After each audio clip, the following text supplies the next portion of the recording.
Nelson Mandela said this: "Honour belongs to those who never forsake the truth, even when things seem dark and grim, who try over and over again, who are never discouraged by insults, humiliation or defeat. Honour is treating people the way they ought to be treated and esteeming them appropriately." When it comes to the matter of honour, we need to honour God and we need to honour those made in his image. And if you can't bring honour to others with your words, then you're just better off not speaking at all. Welcome to this week's Hope from the Hills.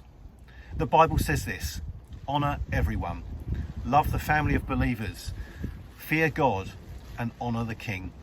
That's 1 Peter chapter 2 and verse 17. Think about a time when you were honoured, when someone spoke of your value to your family, how significant you are for the company, or how important you were to the team, or perhaps someone thanked you for what you did for them. How did it make you feel? Did it inspire you to do more of the same? Did it make the journey and the sacrifice worthwhile? Did it give you confidence or uplifting on the inside? Because that's what honour means, and that's what honour does. Honouring others motivates, inspires, builds up and energises. It makes the forgotten remembered, those outside inside, and those wanting to quit rise up with renewed determination. Honour is bigger in terms of its resultant impact on any of us than we can understand or imagine, and yet God can use it in your own life and those around you to bring about amazing transformation on the inside of all of us.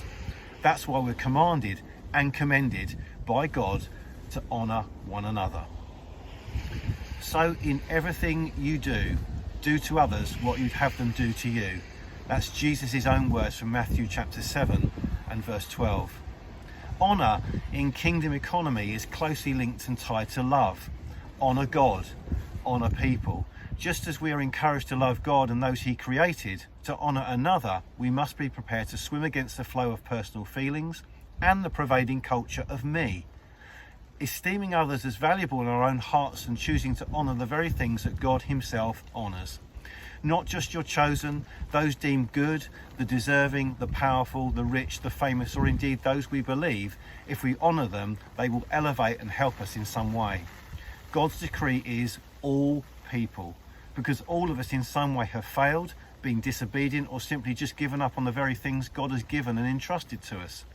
We've all sinned, we've all fallen short, we've all hurt people, but the good news is that hope is found in the truth that when we were rebels and outcasts from him, God worked a redemptive plan by his own arm, choosing to give us his love, drawn from the mighty rivers of unending mercy and kindness. By honouring others, even at times when we believe they neither earned or deserved it, we imitate the one who first loved us, reflecting his character in the honour that we give.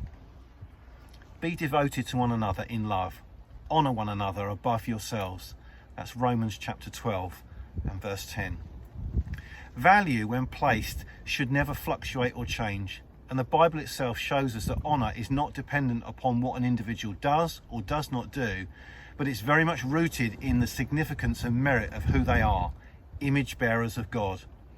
Honouring one another is placing the highest recognition of one's or another's worth with both your words, your actions, and indeed your reactions, regardless of any differences. It's giving a place of honour rather than taking it. It's practicing and playing second fiddle and desiring to be the one that accompanies rather than the showstopper. And it's indelibly linked and grafted into respect. Listening rather than talking when you disagree, and never seizing the moment to be rude, disrespectful, or tear another down. And everything it has to do with is grace.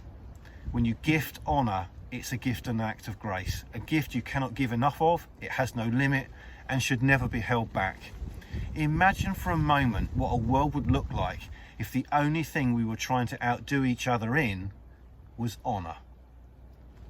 I'll see you next time.